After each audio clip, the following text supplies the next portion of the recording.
Bu Turkiya, bu esa Isroil. Ular Sharqiy O'rta Yer dengizi bo'ylab bir-biriga nisbatan yaqin joylashgan. Quruqlikda ham ular orasida unchalik uzoq masofa yo'q.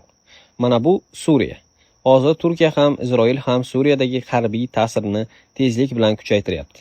Turkiya Suriyaning shimolida katta harbiy kuch saqlab turibdi. Isroil esa Suriyaning janubiy qismlarida mavjud. So'nggi oylarda esa ular o'rtasidagi taranglik tobora kuchayib boryapti. Bu siz uchun oxirgi ogohlantirish.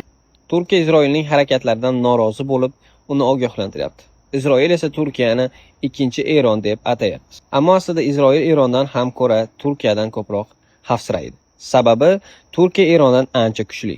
U NATO a'zosi, hatto AQShdan keyingi ikkinchi eng katta armiyaga ega. Bundan tashqari, Turkiya Bosfor bo'g'ozini nazorat qiladi va ham Qora dengizga, ham O'rta Yer dengiziga chiqish imkoniga ega. Eron bilan solishtirganda Turkiyaning mintaqadagi harbiy dengiz kuchlari ham juda kuchli. Uning suvosti kemalari, fregatlari va hatto samolyot tashuvchi kemasi bor. Bu esa Isroilning dengiz yo'llarini bemalol to'sib qo'yishi mumkin. Turkiya yana o'zining zamonaviy dronlarini ham ishlab chiqaradi. Masalan, Bayraktar TB2 va Akinch. Va atigi bir necha kun oldin Turkiya, Saudiya Arabistoni va Pokiston bilan yangi qo'shma mudofaa kelishuvini imzoladi. Unga ko'ra 3 davlatdan biriga qilingan hujum uchalasiga qilingan hujum hisoblanadi va ularning barchasi birgalikda javob qaytarishi kerak bo'ladi.